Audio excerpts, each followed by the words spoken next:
Love this podcast? Support this show through the Acast supporter feature. It's up to you how much you give, and there's no regular commitment. Just hit the link in the show description to support now. My dad works in B2B marketing. He came by my school for career day and said he was a big ROAS man. Then he told everyone how much he loved calculating his return on ad spend. My friends still laugh at me to this day. Not everyone gets B2B, but with LinkedIn, you'll be able to reach people who do. Get a $100 credit on your next ad campaign. Go to linkedin.com/results to claim your credit. That's linkedin.com/results. Terms and conditions apply. LinkedIn, the place to be, to be. Explaining football to the friend who's just there for the nachos? Hard. Tailgating from home like a pro with snacks and drinks everyone will love? An easy win. And with Instacart helping deliver the snack time MVPs to your door, you're ready for the game in as fast as 30 minutes. So you never miss a play or lose your seat on the couch or have to go head-to-head for the last chicken wing. Shop Game Day faves on Instacart and enjoy $0 delivery fees on your first 3 grocery orders. Offer valid for a limited time. Other fees and terms apply. Ryan Reynolds here from Mint Mobile. With the price of just about everything going up during inflation, we thought we'd bring our prices down. So to help us, we brought in a reverse auctioneer, which is apparently a thing. Mint Mobile Unlimited Premium Wireless. How to get 30, 30, bit to get 30, bit to get 20, 20, 20, bit to get 20, 20, bit to get 15, 15, 15, 15, just $15 a month? Sold! Give it a try at mintmobile.com/switch. $45 upfront payment equivalent to $15 per month. New customers on first 3-month plan only. Taxes and fees extra. Speed slower above 40 gigabytes. See detail.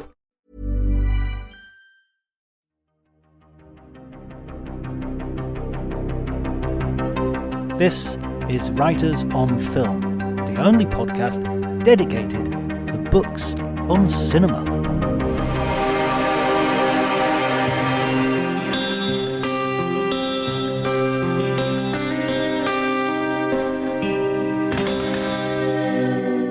Hello everyone and welcome to Writers on Film. My name's John Bleasdale. I'm a writer and film critic.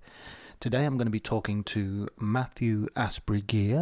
He is the author of 2 books about cinema, which we'll be discussing: Mosby Confidential, Arthur Penn's Night Moves and the Rise of the Neo-Noir, and At the End of the Street in the Shadow, Orson Welles and the City. If you enjoy the podcast, please remember to like, subscribe, and spread the word as far and wide as you can. Sing it from the rooftops, if need be, or just broadcast it on ham radio if you wish. You can follow me on Twitter, Dr. Jonty, at Dr. Jonty, at Dr. Jonty, DRJONTY. But before you do any of that, please enjoy the conversation.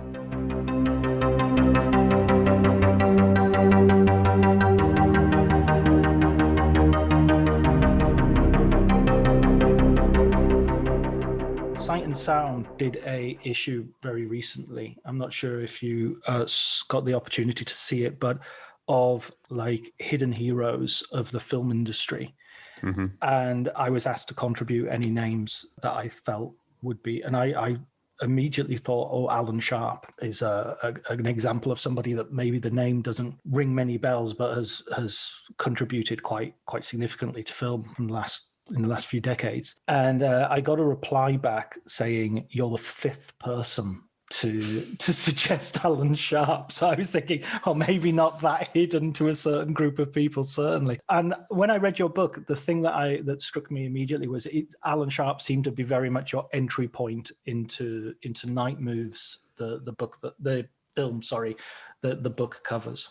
Well, I mean, what I discovered looking into the history of how Night Moves came to be made is the extent to which it really was a collaboration between the screenwriter Alan Sharp and the director Arthur Penn, and more so than maybe I initially suspected. I mean, we do always, I guess the auteur theory has been so influential, and we do tend to attribute, authorship of films to their directors, and the screenwriters do tend to get forgotten. But looking at the project, I realized, Alan Sharp really brought his own distinct vision to the genre of the detective story, and he had very specific I think, motivations for what he wanted to achieve as a screenwriter, and not just on this project, Night Moves, but on all of the films he was writing in that period. And so the more I looked into how it was made, I realized it was a collaboration. It was very much a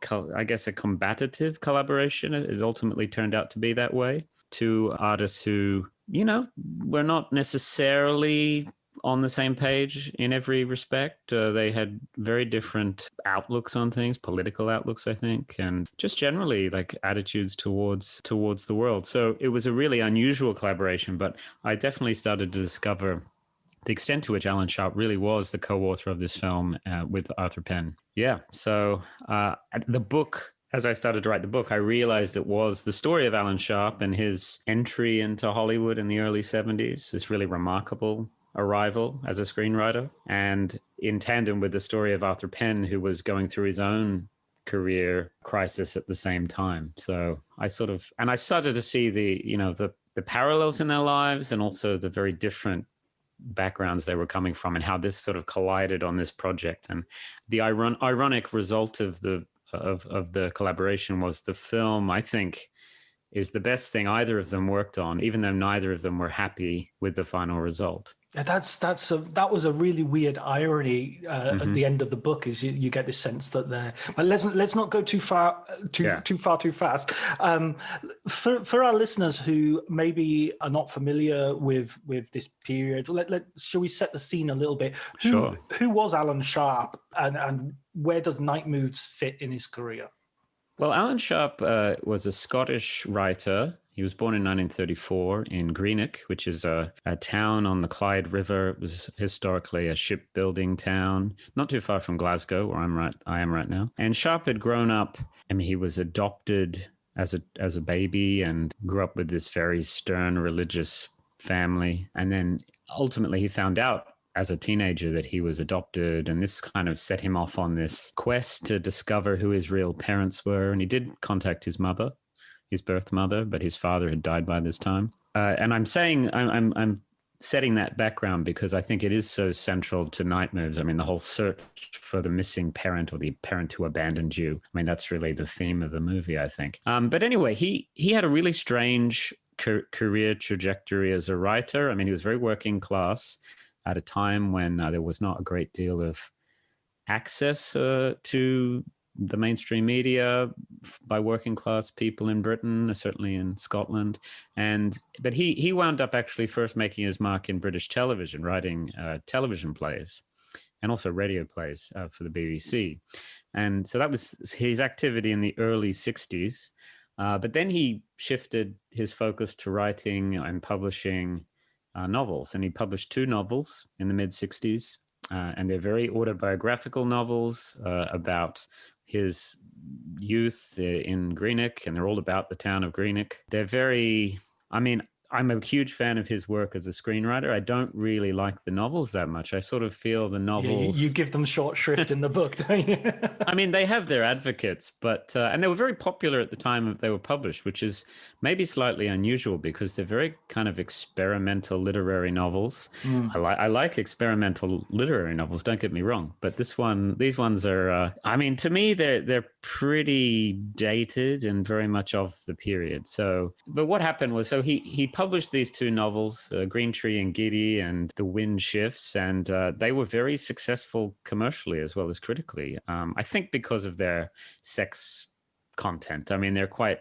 it was right after Lady Chatterley's Lover had been published by Penguin. You know, the censorship trials were over. It was possible now to be much more explicit with language in fiction. And I think he kind of was just in the right place at the right time. The first book he wrote sort of fit the mood.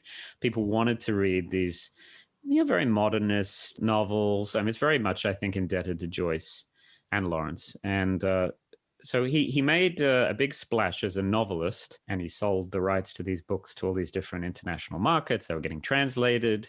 And then at a certain point, he shifted his career focus again, which is another remarkable thing, and started writing genre screenplays on spec. So he started writing Westerns, and he started writing crime stories. And in the space of about 4 years, starting in 1971, 5 of his original screenplays were filmed, and released, all by different directors, just back to back. He wrote and saw all these projects realized, which is pretty remarkable.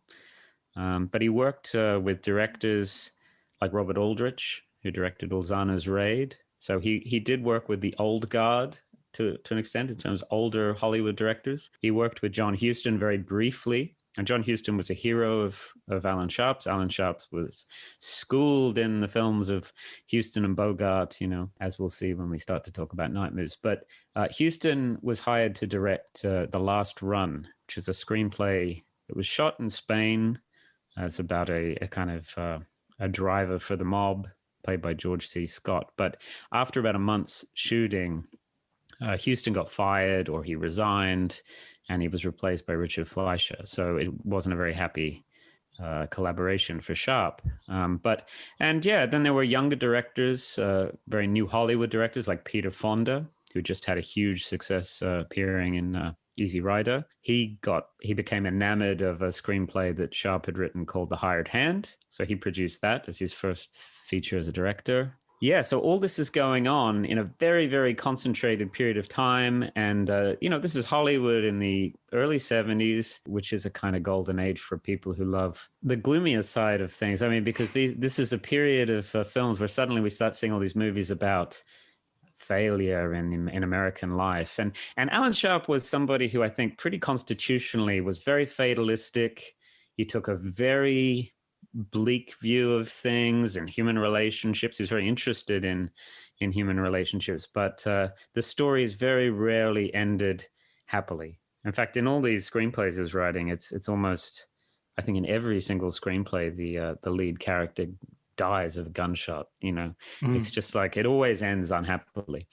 And he was just like in the right place at the right time with tremendous talent and a tremendous gift, and he created a great deal of buzz and enthusiasm for the work that he was writing. So he had this remarkable entry into the film business, having established himself as a very successful novelist. And he wrote westerns and crime films, and then having produced these films. The fifth of these original screenplays was what became Night Moves, and that's when Arthur Penn signed on. And really when the deal was made to make Night Moves, the script wasn't really finished, and so they kind of had to steer it towards the final form that it had. But that's Alan Sharp. And then he did go on to a pretty successful career, and certainly financially successful career, writing television movies and working as a script doctor. And he did in later years write Rob Roy. And so he had a pretty long career, but this was just a very concentrated period in the early 70s where all of these original screenplays got made.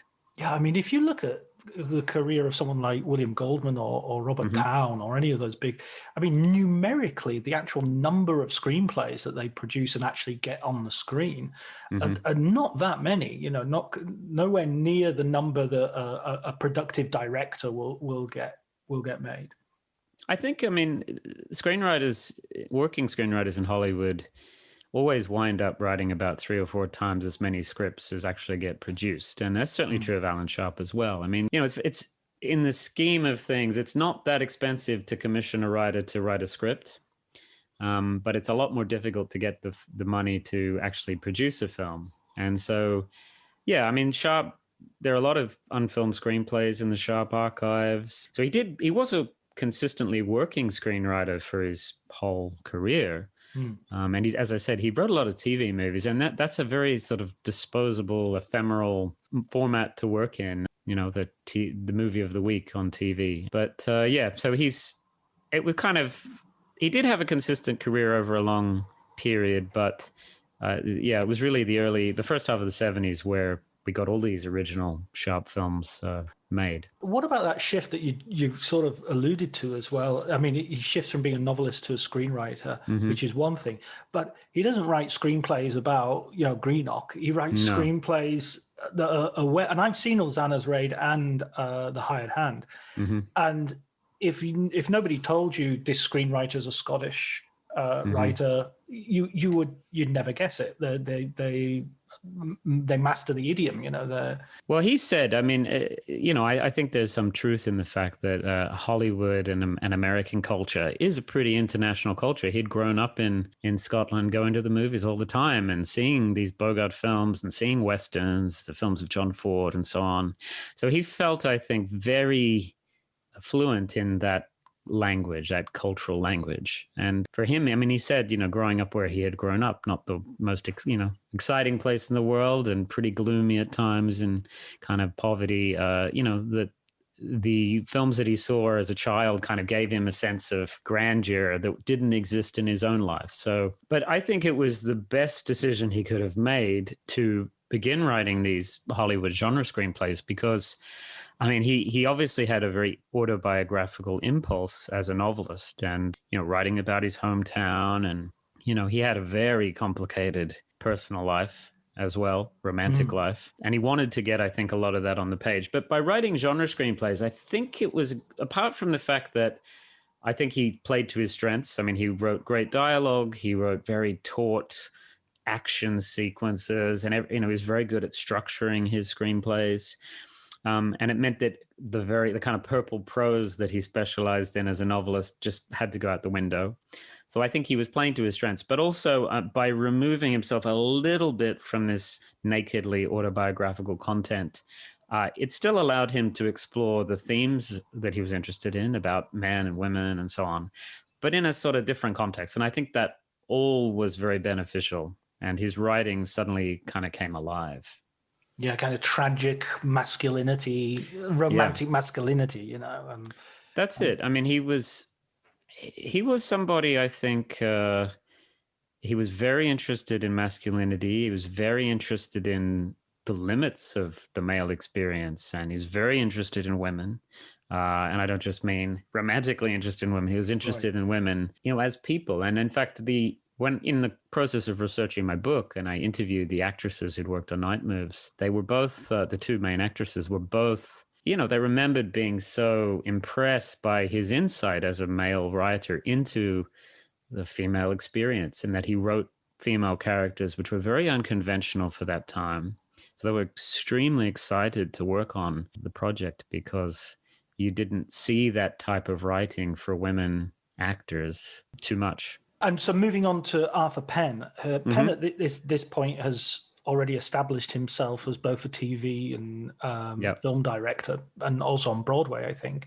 Mm-hmm. He's already done Bonnie and Clyde. Before that, he did The Left-Handed Gun with Paul Newman. So where is he? At what point is he in his career now that Night Moves comes along? Well, Penn, should have been kind of at the top of the world. I mean, as you say, he'd had a career directing TV in New York, and then he'd come to Hollywood, and, he made a bunch of films in the late 50s through the 60s, but, really culminating in Bonnie and Clyde, which, was a major film in the culture. I mean, it was a very new type of film in terms of its depiction of violence, but it was an exciting film. It seemed to take on board the influence of the French New Wave, so it definitely seemed to represent a new type of film. But the thing is, actually, Penn at this particular point, that when he took on the Night Moves project, personally, according to the interviews that he gave, and he was in a very dark place. He was, I think, suffering from pretty serious depression at one point. He directed Little Big Man in 1970, which was a kind of revisionist Western with Dustin Hoffman, and I think he found that whole process very exhausting. But more than anything, I think politically, and he was very closely aligned with the Civil Rights Movement and Democratic Party. I think the Kennedy assassinations had been very traumatic, and he'd known both the Kennedy brothers. And so I think there was a kind of culmination of just traumatic experiences, and even, I think, more directly traumatic was the fact that he was in Munich in 1972 at the Olympics making a documentary when the terrorist incident occurred where the Israeli athletes were murdered, and he was like right in the middle of all that, that experience. So I think it was just a kind of mounting traumatic experiences for him. So he went into a pretty dark place, and hadn't really worked on a feature after Little Big Man, up until he took on board Night Moves, he really hadn't worked except on that documentary about the Olympics. So he was, he kind of been out of it a little while. I think he was spending time with his family and teaching. But so this was kind of a return to active filmmaking for him when he took on the Night Moves project. But the sort of the third figure as well that you sort of mention as you sort of build up at the very beginning of the book is Gene Hackman, who obviously is the star of the film. If star is the right word for someone like Gene Hackman, because he's such it seems slightly antithetical to his persona, the idea of star. How did he get on board, and how important was his contribution here? Well, I mean, he'd worked with Penn on Bonnie and Clyde. He had a supporting role in Bonnie and Clyde, and that had actually been the film which had made him into a name as a character actor, I think. But then he did The French Connection in 1971, which, won him an Oscar, and he became a leading man, a big star. And so he was really a bankable star at this point, even though, as you say, he was not in any way the kind of conventional Steve McQueen or Paul Newman type star. He was really a character actor who had been elevated into that leading man status, a really truly great actor. So I presume that I don't know the exact details of how Hackman got the role, but I presume he had this established association with Penn. I don't think it was something that Sharp expected, that casting, but it worked out being just a tremendously good choice for this role. Particularly,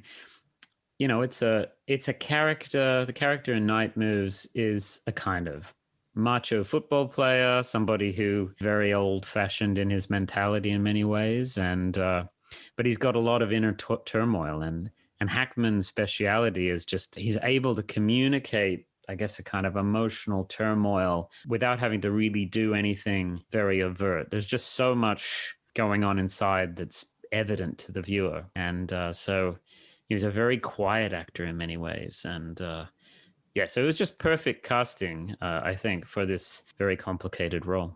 Yeah, he just has one of those faces that even at rest seems to tell you everything you need to know. So he can do an absolute minimum and still convey very complex states of mind, as you said. And what about you? How did you? So we've got Hackman, we've got Penn, we've got Sharp. How did you get to Night Moves? What was the move that got you? Which, by the way, you pointed out it was called originally something like, what is it, the Dark Tower, or the Dark Tower? Yeah, that was the title actually until, post-production when I think the reason the title got changed was in 1974, The Towering Inferno was released. And I think it was an attempt to they didn't want any sort of name confusion involved. So they renamed it Night Moves with the pun on night. Yeah, how did I get involved? Well, I just written a book about Orson Welles, which I think we want to talk about. But, having done this very big project where I had to kind of take on board the entire filmography of Welles, I thought, well, it'd be nice to do a kind of more restricted research project, like focus on one film. And Night Moves was a film that I had seen several times, and every time I saw it, I got more intrigued by it. It seemed to be more resonant. And I don't think I'm alone in that's, I guess, reaction to it. It seems to be something that kind of lingers in the memory, and I started to get a little sort of obsessed with it and try to figure out, well, exactly why is this film so compelling? But also it hadn't really been, the making of the film wasn't really that well known. And the film itself was only really restricted to a cult audience,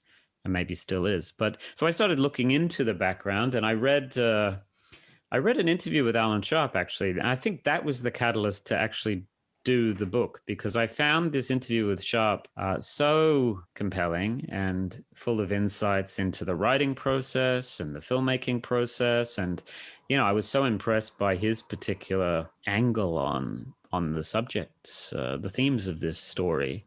So I guess in a way, the book was an attempt to kind of explore all of the provocative things that he had said and sort of take them further. So yeah, and then I also just realized it's a really good story, how this film came to be made, and the weird circumstance that neither the writer nor the director were happy with the way it turned out, even if I think it's their best their best work on either side. Yeah, and it's also become quite recognized in critical circles as one of those classics of 70s cinema that to stand up beside The Conversation or Parallax View or any of those other sort of grandees. I mean, my first experience, my first knowledge of the film came from reading a book. I forget the name of the author now. Maybe you can help me out. It's The Cinema of Loneliness. Yeah. Is it Kolker? Yeah, that's right. Yeah. And it's a survey of, I think, 6 sort of 70s directors, including Kubrick, Penn, Scorsese, and all the way through.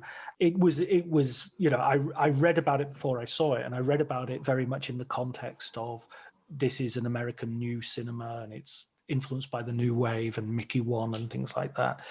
So when I actually sat down and saw it, I was primed to sort of take it seriously, I suppose. But I also just really enjoyed it as a really good piece of genre filmmaking. Mm-hmm.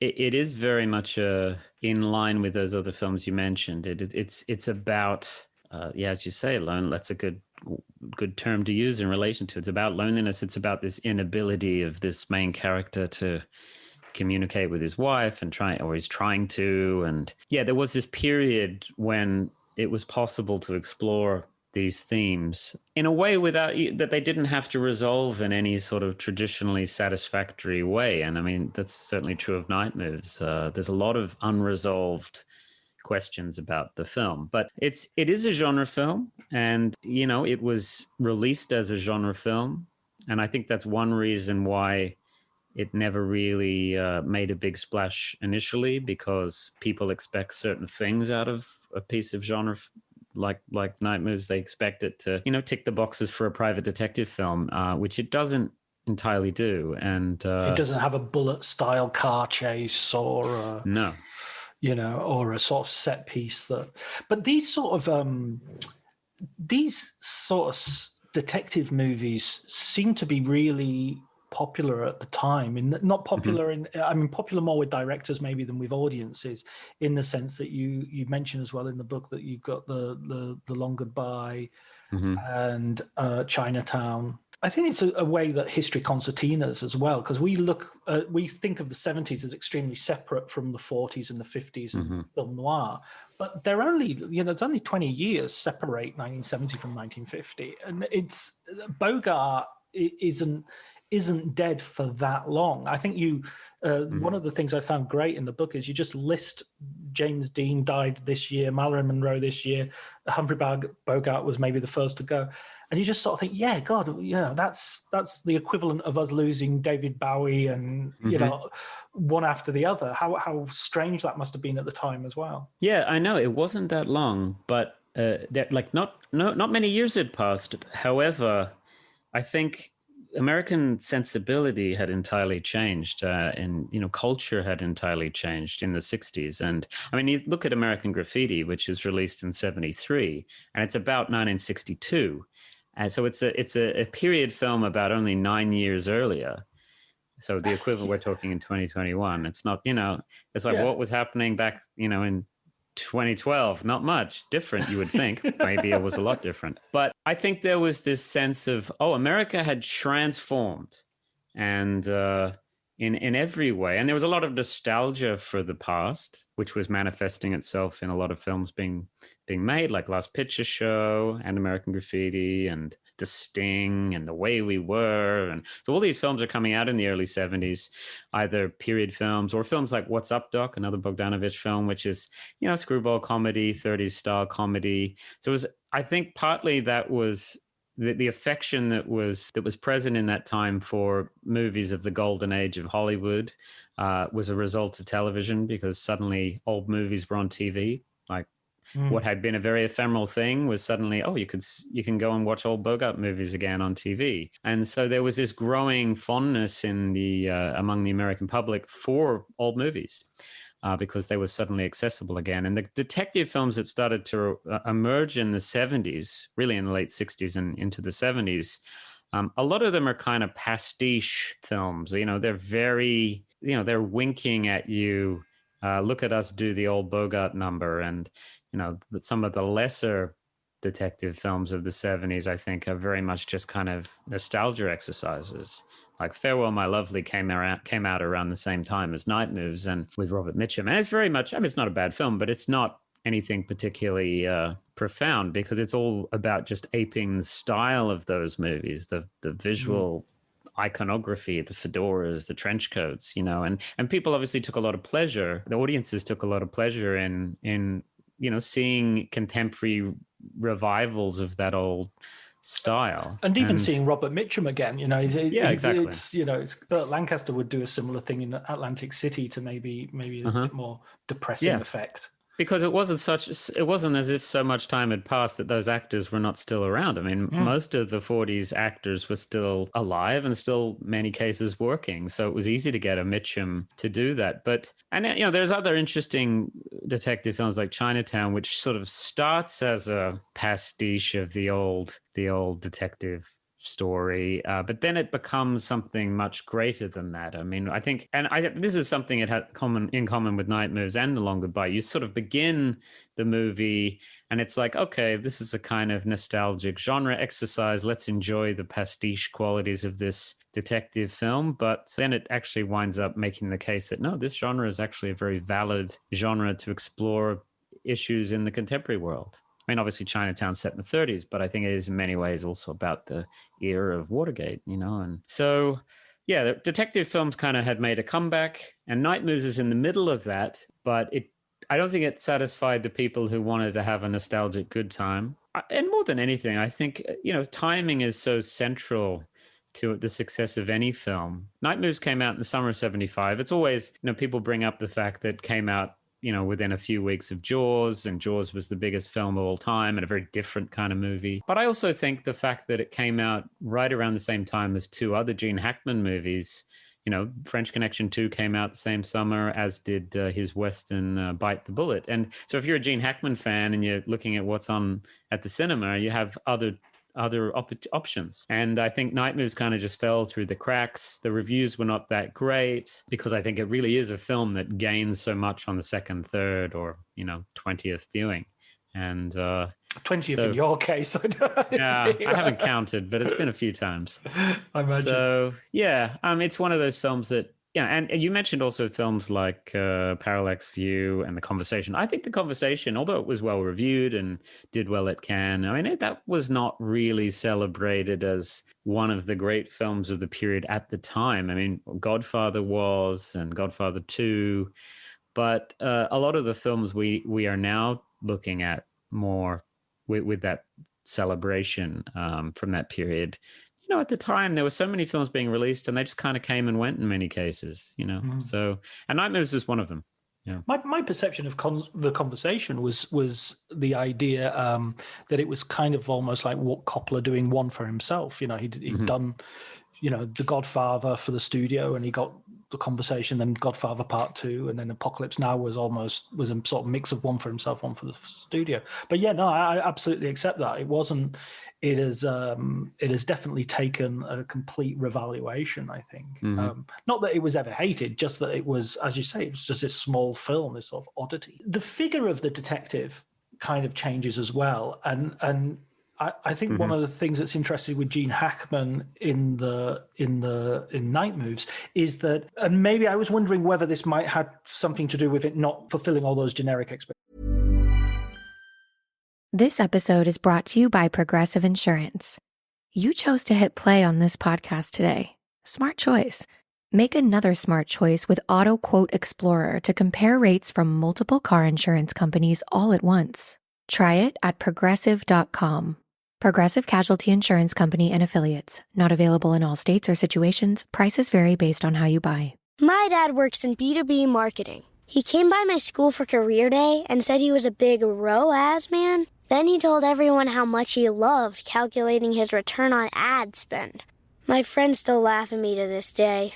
Not everyone gets B2B, but with LinkedIn, you'll be able to reach people who do. Get a $100 credit on your next ad campaign. Go to linkedin.com/results to claim your credit. That's linkedin.com/results. Terms and conditions apply. LinkedIn, the place to be, to be. I remember Harrison Ford criticizing Blade Runner because I play a detective who does no detecting, and sort of Gene Hackman himself in Night Moves says, I didn't solve anything. It fell on top of me. Do you think that idea of a detective as a sort of a powerful male, well, the knight of the title, as you say, sort of being reduced to this kind of victim of circumstance? I think that was Sharp's interest in writing this film, and one of the reasons why the outcome was a bit contentious between him and Penn. But I mean, Sharp, he loved Bogart films, and Bogart had, in Maltese Falcon and Big Sleep, established on screen the kind of model of the masterful detective who was a kind of macho and who was always in control of every situation and then solved the case. It's sort of like this model of the hero. I think Bogart certainly had introduced this new type of screen hero with Sam Spade in Maltese Falcon. And although Sharp loved those movies, I think when he came to write his own detective story in the 70s, he was very interested in kind of probing and interrogating the limitations of that kind of hero. And that's really in all of his screenplays of the early 70s. He was really interested in breaking down that male hero and looking at the limitations. So in his screenplay for Night Moves, the main character he was an ex-football player. He's a homophobe, and that was an aspect of the script that was toned down quite significantly by the final cut. And he acts essentially as a Bogart-style private detective hero. He goes around being kind of aggressively masculine, and he also falls in with the stunt director, who's this, like him, a kind of macho guy, uses his fists before his brain. And I think Sharp's intention was to show that understanding of the world, that understanding of men and women, was very limiting, that the world was a much more complicated place than, the Maltese Falcon would indicate. And so the fact that Harry Mosby's wife is cheating on him with this guy who, isn't kind of clearly an intellectual, he's also somebody physically very unimposing. He's a guy who walks with a cane. I mean, I think this totally pulls the rug out from underneath Mosby. He cannot understand how that could be the case. How this woman has left him, who's a very kind of aggressively physical guy, for somebody he doesn't understand. And he finds that very, very threatening. And that's, I think, that was Sharp's intention. He wanted to show that, you can't really be in the world in that way anymore and expect everything to work out. So that's why Mosby winds up not solving this case.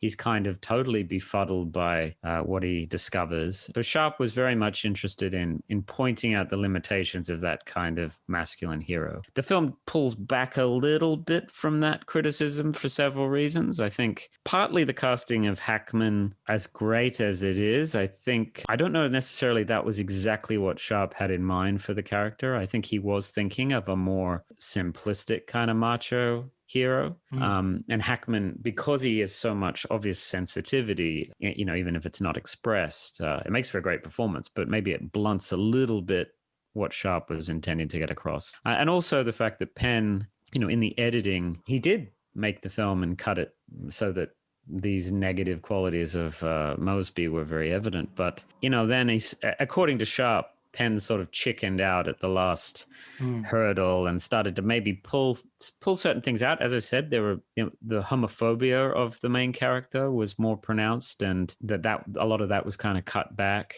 because they tried to make Mosby into a more sympathetic and less sort of just bluntly macho kind of meathead character. I think that was all to the good. I think what we wound up with is an excellent film. I think Sharp was going for something quite extreme. He really wanted to kind of break apart the genre and all of the kind of founding myths of the detective story. But and Penn had his own sensitivity and sort of managed to kind of find a way to bring back some of the extreme elements and humanize it actually a little bit more, I think. Yeah, I get the feeling that Penn, as a director of drama, had always had his eyes on allowing the audience to have a finger hold on the character and not, not just make someone who's so dislikable that people end up going, well, I don't care what happens to this guy.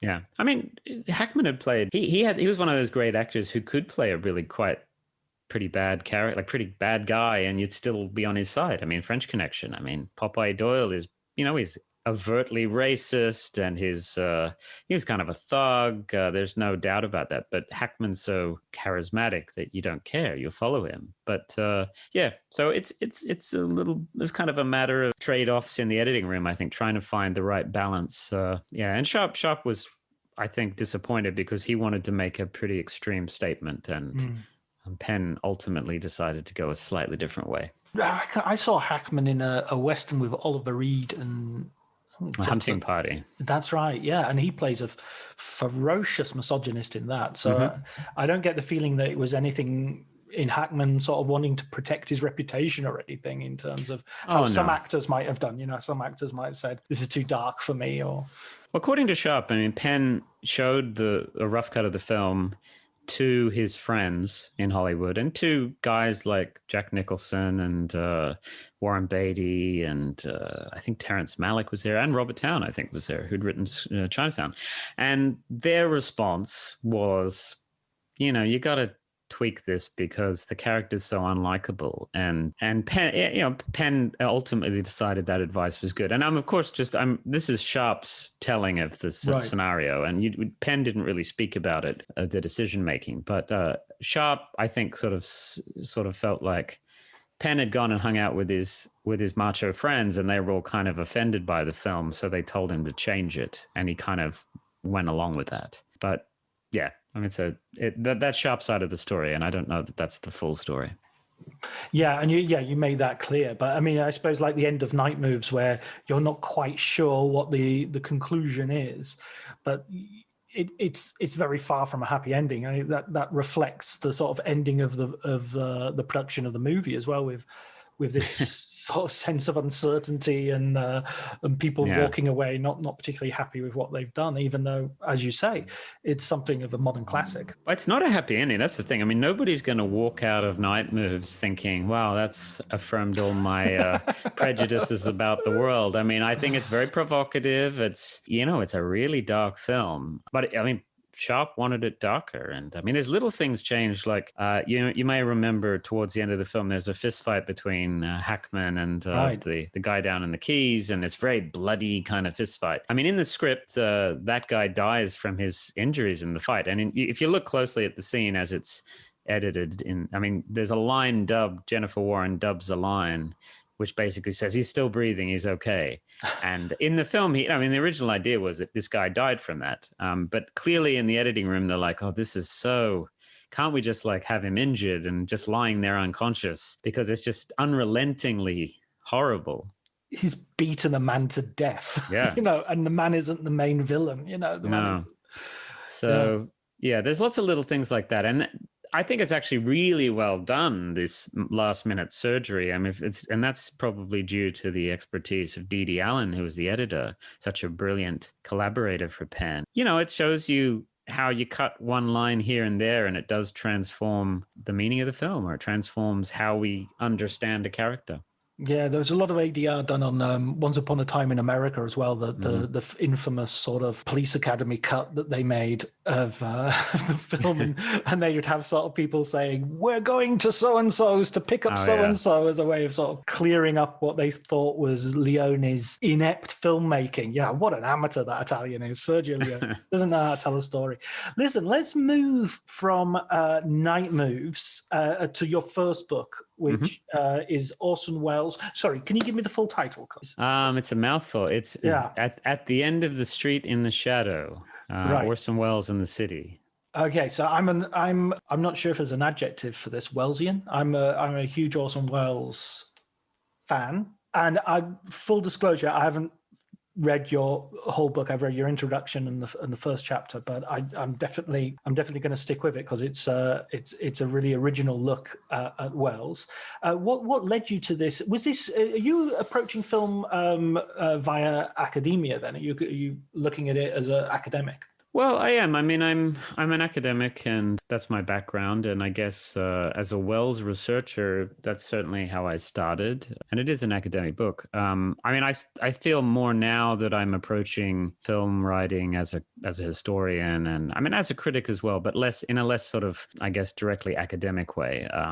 But the Wells book was the product of my own huge enthusiasm for Wells, and the fact that the more you look, the more you discover. And more than anything, the excitement of going into the archives and looking at the huge mountains of paper that he left behind, the unmade screenplays and all the documentation, the sketches.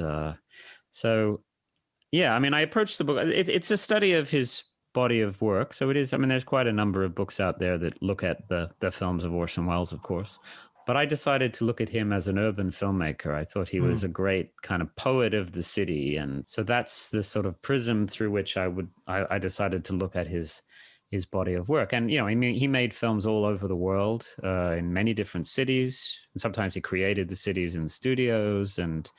But I think he had a lot to say about urban life and, you know, not just in the 20th century, but in the past as well. So it kind of just created a guiding structure to explore his work from a different angle.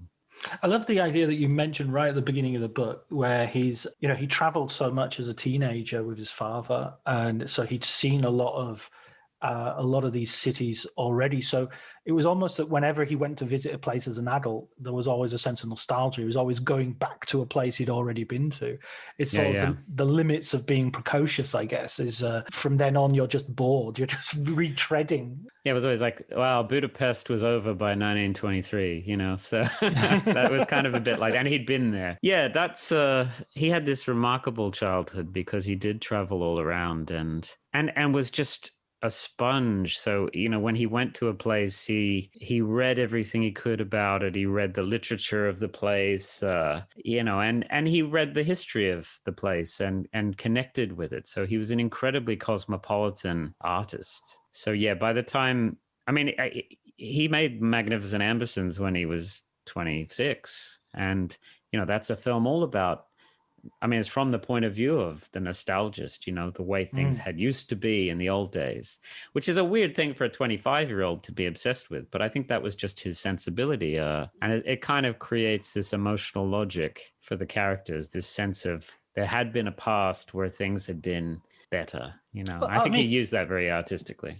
I mean, even Citizen Kane, you have you know, you're looking back on the life of a man, you know, where did it all go wrong? Rosebud is just an object that expresses nostalgia for something that's vanished. Yeah, that's why his films are so, I think, so moving at times. I mean, Chimes at Midnight is even more so a film about... He was very interested in how one historical era is kind of succeeded by a later one. And he is interested in those characters who kind of are rendered obsolete by transformation. So that's the Magnificent Ambersons. These old kind of aristocratic town folk who are just totally left behind by the March of Progress. And Chimes at Midnight is all about Falstaff going through the same thing. He's somebody of the Middle Ages who suddenly finds himself in this, you know, new era where things are much colder and less organic. And, you know, he found great poetry in that transformation. And I think my interest in urban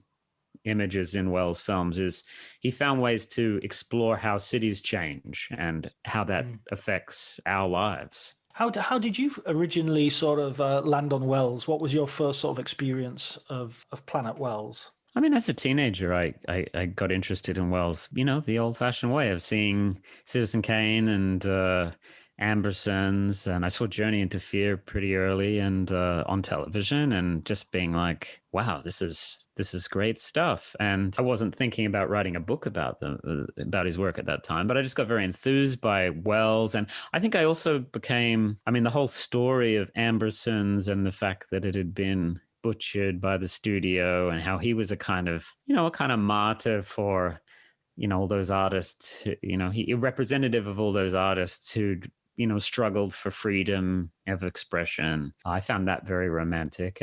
But then weirdly, I actually saw F for Fake very early as well, which was at the time a film that was not really out there and not very accessible. It was on television in Australia in the 90s. And so that kind of, I equally loved that, but I was also astonished this is the same director.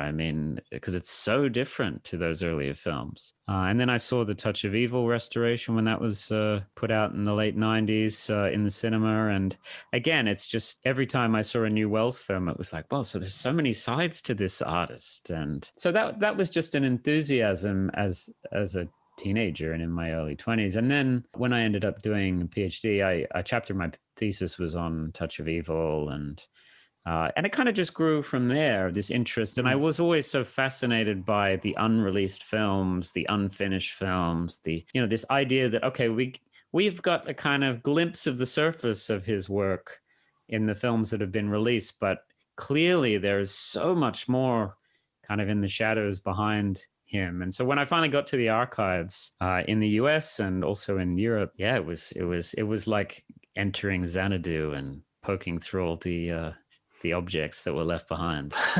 What did you discover your personal rosebud in that? There's a lot of rosebuds in there. It's well, that's the other thing. I ultimately come to specialize in looking at his unmade screenplays, right? Because there's dozens and dozens of scripts that he wrote for films that was never able to get the money to make. And, some of them have been looked at pretty extensively, but there's a lot of others that nobody has ever really looked at in any depth. And, they're kind of the undiscovered country for me. So you would think there would be like a collected edition of Welles's writing. From screenplays to essays to journalism, like a proper authoritative. Yeah, lots of stuff has been published, but still it's only a very small proportion of all that exists. But there's lots of practical challenges to that. Firstly, legal issues. Ownership of some of these screenplays, is pretty questionable. And there's been some unmade screenplays have been published. The Big Brass Ring was published, and Cradle Will Rock. But there's lots and lots of stuff there. I think we're going to get a steady stream of Welles material appearing for the foreseeable future, because the interest is clearly just growing more and more, and there's no shortage of it. I talked to Mark Cousins a couple of years ago when he released his documentary, The Eyes of Orson Welles, and he was kind of saying that there was a period where there was a sort of dip in interest in Welles, that it was sort of maybe the propaganda that he sort of wasted his talent and was kind of winning. And it became almost fashionable to sort of disparage his work. But then it's, the backlash to the backlash has arrived. And we had his documentary. We've had The Other Side of the Wind was released and is on Netflix at the moment. What did you think of that, by the way? What did you think of The Other Side of the Wind? I'm extremely happy that this happened, because, anybody who's been into Welles for years, this has been this sort of legend. So firstly, just to say, the fact that it actually was achieved, I think, is remarkable, considering all of the challenges of that. But looking at it as a film, I've watched it quite a lot of times. I've seen it quite a lot of times lately, because I'm teaching Welles at the moment online. And so I have to keep coming back to these films. And the more I see The Other Side of the Wind, it makes sense in the context of Welles' body of work, and it really was a missing piece, I think. I have my quibbles with certain aspects of how it was put together. I think it's a little bit too long. I think 10 minutes could be taken out of it.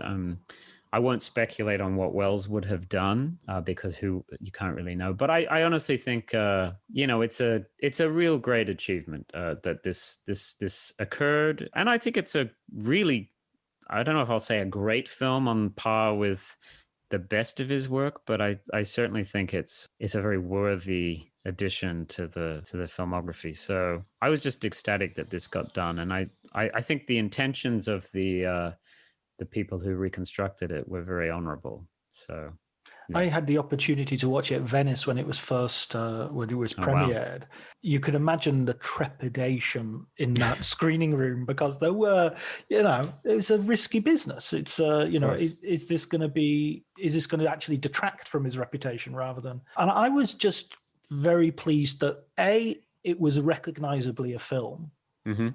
And I don't think that was a given, because I've seen a lot of sort of, as you say, a lot of for instance, there's a new sort of documentary called Hopper Wells. I'm not sure if you've had the opportunity to see that. Yeah. Whereas I think that is kind of not really a film, if you know what I mean. It's you're kind of watching B-roll, and it's fascinating and interesting. And for the completist, yes, definitely watch it. But if somebody's sitting down and they don't know much about the context or anything like that, it's just not a film in that sense, I don't think. No, I was I objected a little bit to this whole directed by Orson Welles credit. I think a better credit would be something like From the Orson Welles Archives, because it is just fragments of, it's takes. Well, they're just improvising, and there's this blurry line between an actual conversation that Welles and Hopper are having and Welles getting into the main character of The Other Side of the Wind and provoking that at Dennis Hopper. And I think Hopper's making up a lot of stuff at times as well. So it's very interesting. But Other Side of the Wind, it was a big leap of faith. And I'd read the screenplay and I'd seen various fragments. And to be honest, I never really got it. And I had the idea that, Welles is at his best, I think, on film when he's adapting an existing literary source. I think he was just so masterful at writing adaptations of existing works. But his original scripts, there's not too many of them. Mr. Arkadin was an original script. Big Brass Ring was. But there's not too many of them. And I don't really think that was his best mode, because I think there's certain dramatic failings or limitations to his own original scripts. Even Citizen Kane was obviously a collaborative work. I think he worked really well when he had to rewrite something. No, wait a second. Citizen Kane was written entirely by Mank. Entirely by Mank, according to... That's what they say. Well, knowing Welles, I don't think he would have just shot a Mank screenplay. I'll just say that. But no, that's been put to bed long ago. Yeah. But he was great at rewriting things and tweaking things. And Touch of Evil, for example, I think is an amazing example of taking a not very good screenplay and a not very good novel and just transforming it into this totally brilliant piece of writing. But yeah, so I was a bit hesitant about The Other Side of the Wind. I read it and I was like, I don't quite get what he's trying to achieve with this screenplay. I don't really understand it. And then seeing how it was put together, I actually realized, okay, it does work. His instincts were very good. I do think there is a sort of a dramatic sort of limitation to the film, because not that much really happens dramatically throughout the film. It's very sort of episodic in its structure. But, that's one criticism. But I think in many other ways, it's a really good film. What did you think of it? I was really relieved, and I thought this is good enough to be there, to be out there, and in many ways you can't really ask for anything more from an archive, from something that's been put together essentially posthumously. I did think that it sort of suffered from. I think, as you were saying, Welles is best when he's doing an adaptation. I also think he's best when he is inhabiting a genre. And this was a really contemporary film about, an Antonioni sort of, an argument that he seemed to be having with Michelangelo Antonioni. And so there was a sense of sort of irrelevance. I kind of know what he's getting at because I've seen Antonioni's films and all the rest of it. But what, if it had been released at the time, might have seemed a real, oh, wow, have you seen the new Welles? He really goes after Antonioni. These days, it's just like... who cares? Yeah, exactly. It's a crazy guy out in the desert, But then, we can... you're right. Over time, films take on new meanings, and we look at different aspects of the films as time passes. And for me, we're still a little bogged down in the story of how this film was made or not made, the biographical aspects of the autobiographical aspects of it, because people are always trying to... even the documentary that accompanied The Other Side of the Wind on Netflix was basically, they're saying, oh, this is Welles talking about himself. And maybe that's true to some extent. I can see there's very obvious autobiographical parallels, but at the same time, I think all that distracts us a little bit from thinking about this as a film. We maybe haven't gotten quite to the point where we can divorce all that baggage from just considering the film itself. And and my interest in that film, one of my main interests in the film is the fact that, Wells is dealing with the whole question of masculinity in this film. Yes. And I've written about that. I looked quite closely into the Hemingway aspects, the Hemingway influence on this, which I still don't really think has been looked at in more than a kind of superficial way. But yes, as I'm interested in Alan Sharp's explorations of masculinity in the 70s, I think Wells was doing the same thing. And, that main character, okay, there may be some obvious autobiographical parallels to Wells' particular position in Hollywood at that time. But more than anything, he was very interested in the macho and the, what was going on with guys like that going around shooting off guns and killing elephants and hunting. All this kind of stuff.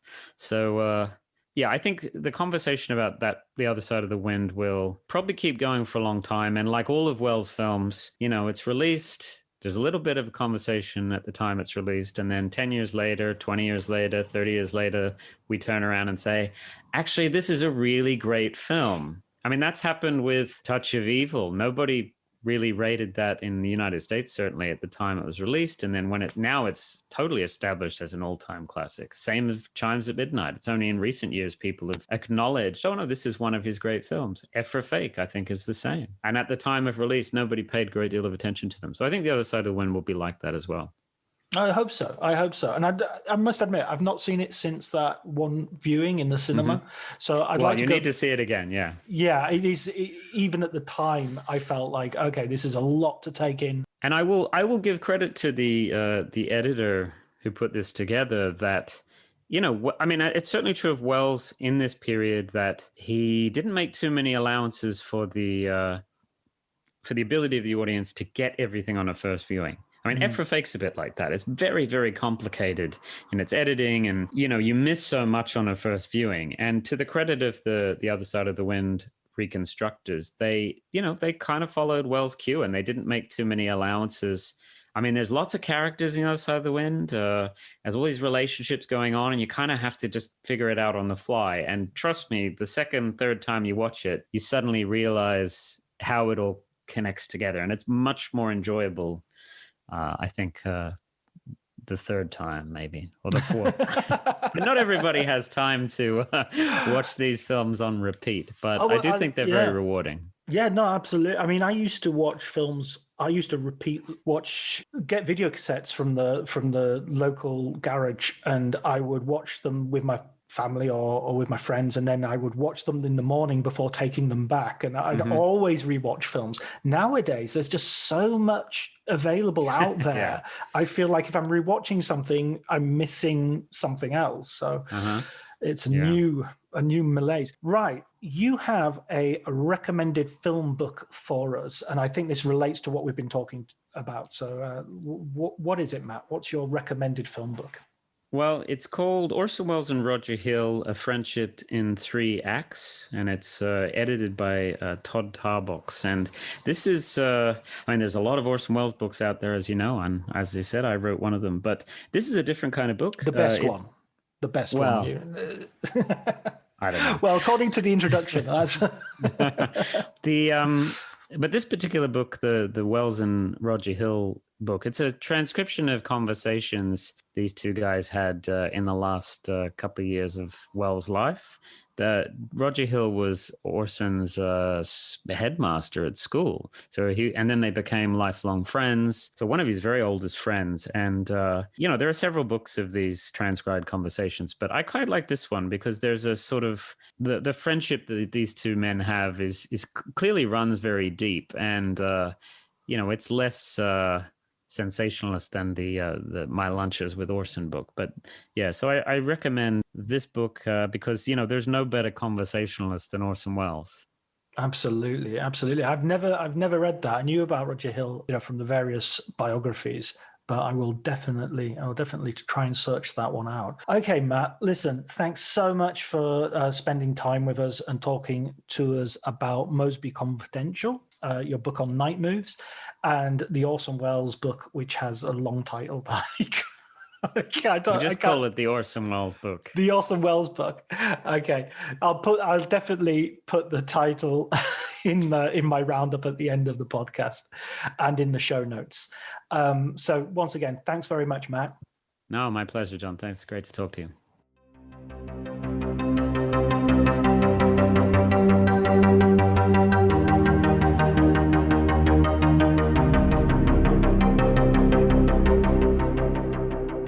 Okay, that was my conversation with Matthew Asprey, who I called Matt all the way through there because we're good mates after that conversation, I guess.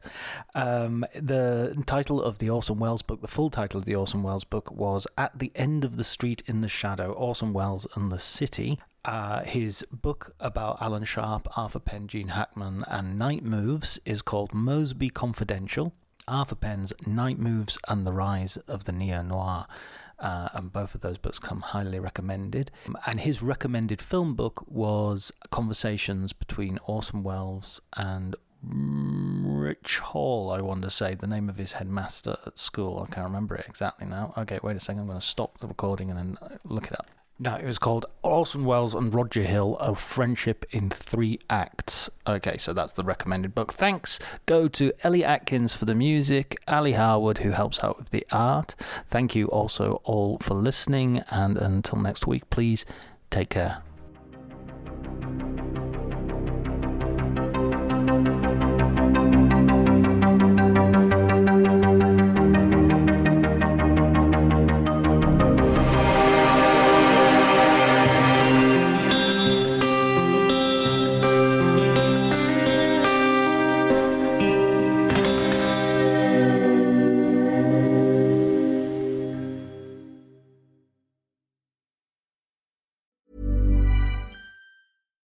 Cue the fireplace and your favorite fall movie. There's nothing better than a cozy evening at home with a glass of First Leaf wine. First Leaf is a personalized wine club that delivers right to your door. Sounds magical, right? They get to know your favorite tasting notes, which varietals you enjoy, and whether you prefer sweet or dry wines. So in every shipment, you get bottles tailored to your unique palate. Go to tryfirstleaf.com/fall to get your first 6 wines for just $44.95 with free shipping. This episode is brought to you by Progressive Insurance. Do you ever find yourself playing the budgeting game? Well, with the Name Your Price tool from Progressive, you can find options that fit your budget and potentially lower your bills. Try it at Progressive.com. Progressive Casualty Insurance Company and Affiliates. Price and coverage match limited by state law. Not available in all states. My dad works in B2B marketing. He came by my school for career day and said he was a big ROAS man. Then he told everyone how much he loved calculating his return on ad spend. My friends still laugh at me to this day.